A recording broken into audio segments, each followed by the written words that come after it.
How to find your Age of Empires account ID. Hi everyone, welcome back to another video from Crazy Gamer. Today in this video, I'm gonna be guiding you through how you can easily find your Age of Empires account ID. If you need your Age of Empires account ID for support, linking profiles, or multiplayer games, then don't worry, it is super easy to locate.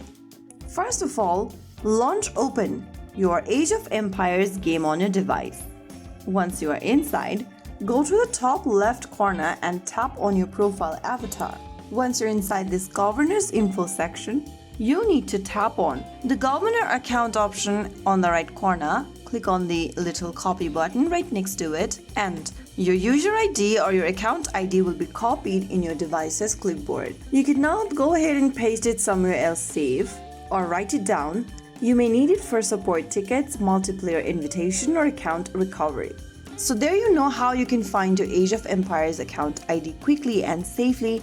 You can use it for support, multiplayer games, or linking accounts and enjoy building your empire.